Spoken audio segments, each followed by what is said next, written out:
Well, you're very welcome to Breaking News here on Destination Newry this Monday evening, where we have the Chief Executive from Newry Chamber of Commerce, Colm Shannon. Colm, you're very, very welcome here this evening, and it's great to have you.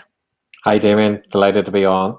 Yeah, it's good to have you here. And Colin, I'm not sure if you can just read the statement there that is out. And I suppose from today, what the Minister has said that she has opened up, and good news for the hospitality industry locally, anyway, for sure. We've got, I suppose, caravans and holiday homes from the 26th of June. Bars, restaurants can open from the 3rd of July. Probably looking at a wee bit earlier, Colin, to tie in with the Republic of Ireland. And then, of course, uh, we have all the questions about the opening up of the pubs and the restaurants and all that, and we'll have a little chat. And we have to advise folks that Colm is not a minister; he's just the chief executive of the Newry Chamber. And Colm, firstly, tell us, who is the chamber, or what is it, or what's it about? Let people We're, know, because people probably wouldn't really maybe know. well, we have about 200 members ranging from small businesses right through to the large manufacturing. And then we would have retailers, we would have hospitality businesses, so we would have hotels, pubs, restaurants, all members of the chamber. So it's a broad mix of local businesses employing, well in excess of 10,000 people locally here in the greater Newry area. Well, when you say 10,000 people being employed in the hospitality industry, No, Colm. no, not just the host. That's across all our Oh membership. yeah, oh yeah, Yeah, but yeah. and I suppose when we look at that and we see the impact COVID-19 has had on the economy here locally, never mind nationally, with all the furlough that was brought in, and it'll probably be coming to an end. So the people that would be on furlough in your organisations, the people you represent, what will happen to them now as the things start to, I suppose, open up slightly? We're not sure how much is going to open up, but if the people that's on furlough, how will this impact them? Well, furlough still operates, you must remember, right through until October, although it begins to lessen in terms of the contribution that government gives. But from the 1st of July, employers can bring furloughed staff back on a part-time basis. In other words, to do a couple of shifts a week or to work a few hours a week, and they would pay them for that time, and they would be on furlough for the remainder of the time. Then in August, the government will stop paying the employers' national insurance and pension contributions. And then in September, they reduce their contribution from 80 to 70%, and from in October down to 60%. So hopefully by then, the economy has started to pick up again, and people will be able to go back into full employment. But it is a worry what will happen post October. There's no question about that, Colin. In relation to I suppose, the news today that the pubs and restaurants can open up, there's a serious debate about the 2 meter and 1 meter rule. Is the 2 meter rule going to be still in, or what's going to happen, do you think? Well, the 2 meter rule will still be in, but it is under review, and both the first and deputy first minister said that today. And I think what's important about today is that they've brought forward the date from originally scheduled for the 20th of July, which would have left us at a significant disadvantage with the South. They brought it forward to the 3rd of July. And maybe the question most people are asking is around pubs. And maybe we just need to be clear on that it's not all pubs. Pubs and bars can open from the 3rd of July to provide substantial meals with the serving of alcohol being ancillary to this, or a pub and a bar with an outdoor space can sell alcohol on a table serving basis in these spaces. So in other words, if you're a pub and you don't have an outdoor area or you don't serve food, then you won't be able to open on the 3rd of July. And I think that's an important distinction, as is food. I mean, there's been lots of debate as to what is food. Is it a packet of crisps? And the regulation would appear to be very clear on that. It's to provide substantial meals. So in other words, you're going in for a meal and the drink is the ancillary issue in it. And I suspect there'll be quite a bit of policing of that in terms of ensuring that the regulations are followed. And the 2 meter rule makes it challenging for a lot of businesses, particularly if it's a small business. I mean, I was chatting to one restaurant not last weekend, the weekend before, and he has about 12 tables downstairs, and he reckoned on 2 meters he could at a push maybe get somewhere between 4 or 5.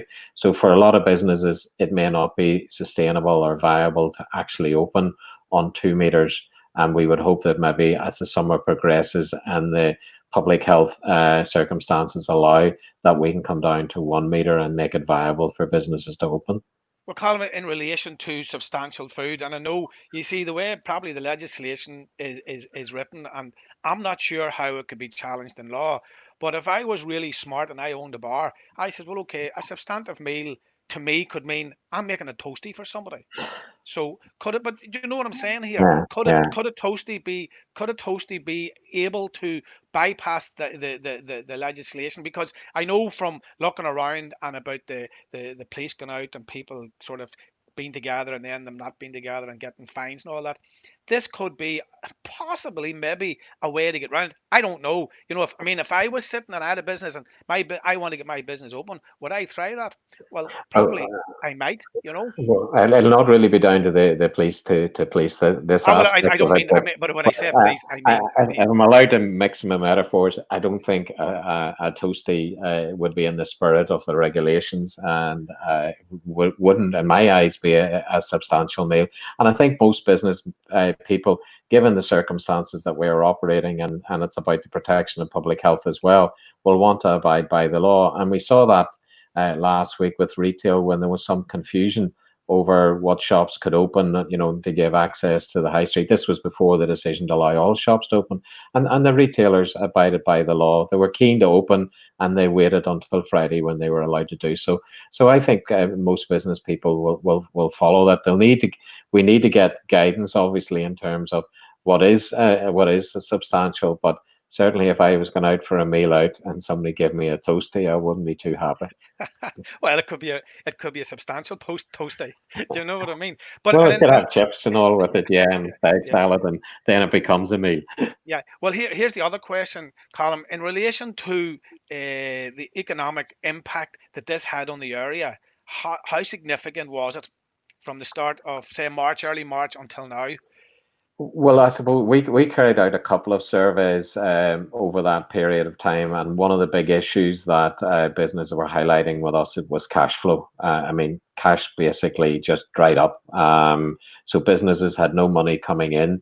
The furlough scheme has been very helpful in protecting businesses and allowing them to continue to pay their staff and avoid redundancies. Um, some of the businesses did benefit from the grants that government made available, but not everyone was able to access that. And obviously, the rates relief was also helpful as well. But businesses are struggling, and cash flow remains a problem. You know, getting paid for the work that you've maybe previously done before March, or looking at sufficient cash now that you're reopening again, you know, to buy the raw materials to get your business back up and running. Well, Colin, what in your opinion, what's the main points of the announcement today that what clarification are anybody waiting on as we sit and wait for as we listened and we seen what the minister put out today, but I suppose the bottom line is the main points of the announcement The, in the main relation. points, starting with the earliest, would be the 26th of June, which is Friday of next week. Caravan parks, self-catering, campsite, holiday lets can all open. So you can go and camp in the mornings at the weekend, or your caravan down at the beach. You're allowed to go to that from next weekend. Hotels will reopen from the 3rd of July. But just for accommodation and obviously meals, and the issues around the bars applies to hotels as it does to pubs. On the 3rd of July, restaurants, cafes, and coffee shops can also open. And as I've already said, pubs and bars can open from the 3rd of July to provide substantial meals, with the serving of alcohol being the ancillary to this. Or if they've outdoor spaces, they can serve drink as long as on a table waiter basis. So, Colin, from the Newry Chamber of Commerce, you are absolutely delighted with the announcement this afternoon. I think it's an important step, you know, on the back of the announcement last week in the opening of retail. I mean, if you take retail, part of the retail experience is going out shopping, having a cup of coffee, having a meal at lunchtime, and I think having that hospitality presence now on the high street as well will add to the overall experience, and hopefully help our town centres as well. Well, listen, Colin, we're sort of rushed for time here, but I have to thank you for coming on at very short notice. And maybe later on, maybe next week even, we could maybe do another wee a synopsis of how business is relating to the opening up. And it's great to see that Newry is starting to expand and people are starting to come out. And we have to be aware that you have to be aware of what's happening and the rules and regulations. But it is a good sign. Yeah, safety is important, but it's good that the economy is starting to open again. Colin Shannon, Chief Executive of the Newry Commerce, thanks a million. Much Thank you, appreciated. Damien. Thank you. Thank you Good very evening. much. And don't forget